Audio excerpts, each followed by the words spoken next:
ನಮಸ್ಕಾರ ಪ್ರಿಯ ರೈತ ಬಾಂಧವರೇ. ಇವತ್ತು ನಾನು ಕೃಷಿ ಮೇಳ 3ನೇ ದಿನವಾದಂಥ ಕೊನೆಯ ದಿನ.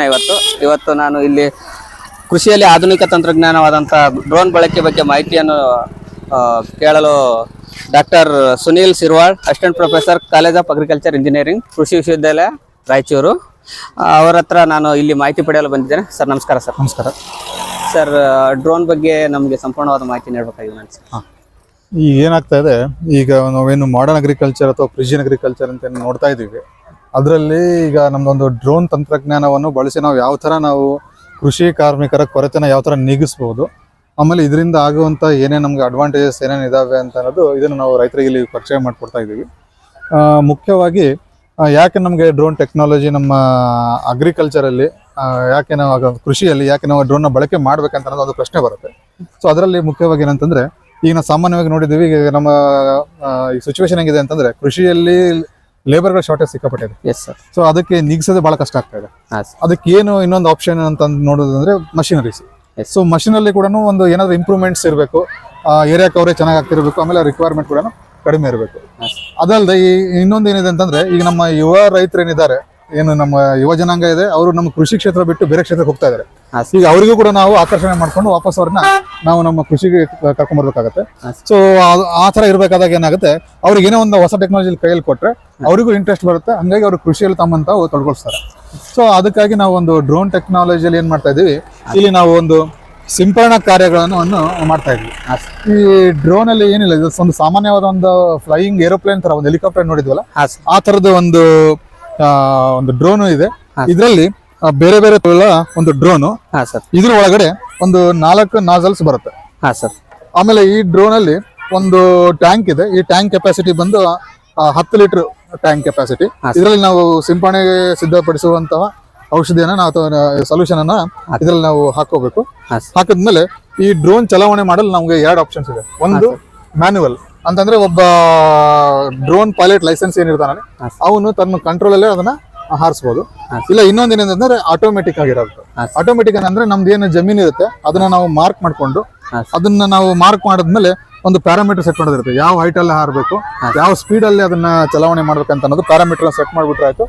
ನಾವು ಅದು GPS ಕನೆಕ್ಷನ್ ಮುಖಾಂತರ ಈ ಡ್ರೋನ್ ಏನ್ ಮಾಡುತ್ತೆ, ತನ್ನಷ್ಟು ತಾನು ಹೋಗಿ ನಾವು ಯಾವ ಪೊಸಿಷನಿಂಗ್ ಮಾಡಿರ್ತೀವಿ ಅದನ್ನ ಅಲ್ಲಿ ಹೋಗಿ ಸ್ಪ್ರೇ ಮಾಡ್ಕೊಂಡು, ಎಲ್ಲ ಸ್ಪ್ರೇ ಕರೆಕ್ಟಾಗಿ ಕವರ್ ಮಾಡ್ಕೊಂಡು ವಾಪಸ್ ನಾವು ಎಲ್ಲಿಂದ ಫ್ಲೈ ಮಾಡಿರ್ತೀವಿ ಅಲ್ಲಿಗೆ ಬಂದದ್ದು ನಿಲ್ಲುತ್ತೆ. ಸೊ ಈ ತರ ಮಾಡೋದ್ರಿಂದ ನಾವೊಂದು ಕಂಪ್ಲೀಟ್ ಆಗಿ ಟೆಕ್ನಾಲಜಿ ಅಂತಂದ್ರೆ ಇದೊಂದು ಜೆಂಡರ್ ಫ್ರೆಂಡ್ಲಿ ಅಂತ ಹೇಳ್ಬೋದು. ಯಾವುದೇ ಒಂದು ರೈತ ಮಹಿಳೆ ಕೂಡ ಇದನ್ನ ಆರಾಮಾಗಿ ಸಲೀಸಾಗಿ ಇದನ್ನ ಸಿಂಪಡಣೆ ಮಾಡ್ಬೋದು, ಆಮೇಲೆ ಪುರುಷರು ಕೂಡ ಅಂತೂ ಮಾಡ್ಲೇಬಹುದು. ಸೊ ಈ ತರ ಒಂದು ಇದರಲ್ಲಿ ಅಡ್ವಾಂಟೇಜ್. ಸರ್, ಇದ್ರ ಸ್ಪೀಡ್ಗೆ ಕ್ರಾಪ್ಗಳು ಲಾರ್ಜಿಂಗ್ ಆಗಲ್ಲ ಸರ್? ಇಲ್ಲ, ಇದ್ರ ಏನಾಗುತ್ತೆ, ಇದಕ್ಕೆ ನಾವು ಏನಾದ್ರು ಚಲಾವಣೆ ಮಾಡ್ಬೇಕಂತಂದ್ರೆ ಒಂದು ಸ್ಟ್ಯಾಂಡರ್ಡ್ ಆಪರೇಟಿಂಗ್ ಪ್ರೊಸೀಜರ್ ಅಂತ ಇರುತ್ತೆ. ಸೊ ಯಾವ ವೇಗದಲ್ಲಿ ನಾವು ಇದನ್ನ ಚಲಾವಣೆ ಮಾಡಬೇಕು, ಯಾವ ಹೈಟ್ ಅಲ್ಲಿ ಇದನ್ನ ಚಲಾವಣೆ ಮಾಡಬೇಕು, ಅದಲ್ಲದೆ ನಾವು ಇದನ್ನ ಚಲಾವಣೆ ಮಾಡ್ಬೇಕಾದ್ರೆ ಯಾವ್ದು ಸ್ಟೇಜ್ ಇದೆ ಕ್ರಾಪ್ ಇಂದು, ಬೆಳೆ ಯಾವ ಸ್ಟೇಜ್ಗೆ ತಕ್ಕಂಗೆ ಅದನ್ನ ಒಂದು ರೆಕಮೆಂಡೇಶನ್ಸ್ ಇದಾವೆ.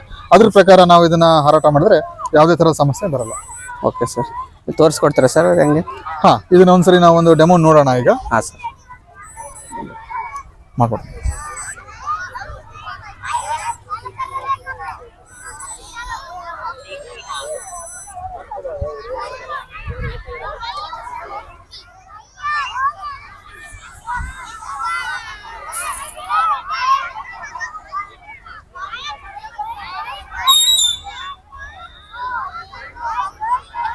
ಈಗ ಇನ್ನೊಂದು ಸಾಮಾನ್ಯವಾಗಿ ಈಗ ಡ್ರೋನ್ ಟೆಕ್ನಾಲಜಿ ನಾವೇನು ತಗೊಂಡ್ ಬರ್ತೀವಲ್ಲ, ಅದರಲ್ಲಿ ರೈತರಿಗೆ ಫಸ್ಟ್ ಕ್ವಶನ್ ಬರೋದು ಅಥವಾ ಪ್ರಶ್ನೆ ಇರೋದೇ ಎಷ್ಟು ಬೆಲೆ ಇದೆ, ಕಾಸ್ಟ್ ಎಷ್ಟು? ಹೌದು ಸರ್, ನಮ್ ಪ್ರತಿಯೊಬ್ಬ ರೈತರು ನಾನು ಹೋದಾಗ ಸರ್, ಪ್ರತಿಯೊಬ್ಬರು ಜಮೀನಿಗೆ ಹೋದಾಗ ಅವ್ರು ಕೇಳೋ ಮೊದಲನೇ ಕ್ವಶನ್ ನಮ್ಗೆ ಎಷ್ಟು ಕಾಸ್ಟ್ ಅಂತ ಕೇಳಿ. ಸರ್, ಈ ಡ್ರೋನ್ ಅಲ್ಲಿ ಏನಾಗ್ತದೆ, ಸರ್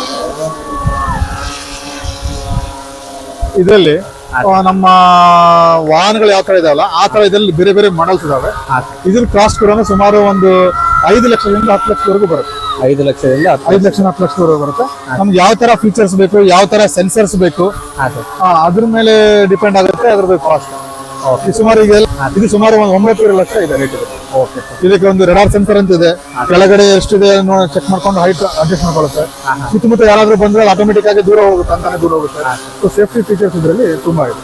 ಓಕೆ ಸರ್, ಅಂದ್ರೆ ಈಗ ನಾನು ಮೊನ್ನೆ ಒಂದು ಹಳ್ಳಿಗೆ ವಿಸಿಟ್ ಮಾಡಿದೆ ಸರ್. ನಾನು ಆ ಹಳ್ಳಿಯಲ್ಲಿ ಕಂಪ್ನಿಯವ್ರು ಬಂದು ಇದು ಮಾಡ್ತಿದ್ರು ಸರ್, ಪರ್ ಅವರ್ಗೆ ಪರ್ ಎಕರ್ಗೆ ವೈಟ್ ಮಾಡ್ತಾ ಇದ್ರು.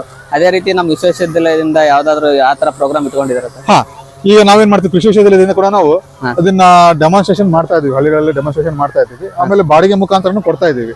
ಬಾಡಿಗೆ ಮುಖಾಂತರ ಅಂತಂದ್ರೆ ಎಕರೆಗೆ ಸುಮಾರು 600 ರೂಪಾಯಿ ನಾವು ಚಾರ್ಜ್ ಮಾಡ್ತಾ ಇದೀವಿ. ಹಾ ಸರ್ ಅದು ರೈತರ ಅಭಿಪ್ರಾಯ ಏನ್ ಸರ್ ಇಲ್ಲಿ ನಾವು ಡೆಮೋ ಮಾಡಕ್ ಹೋದಾಗ?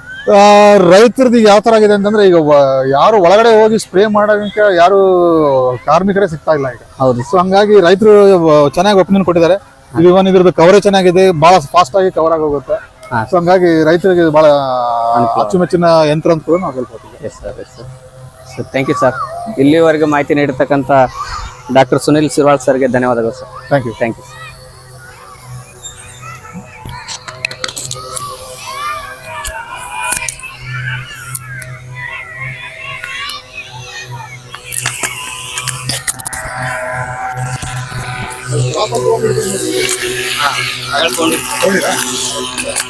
ಅದನ್ನು ಇದನ್ನೇ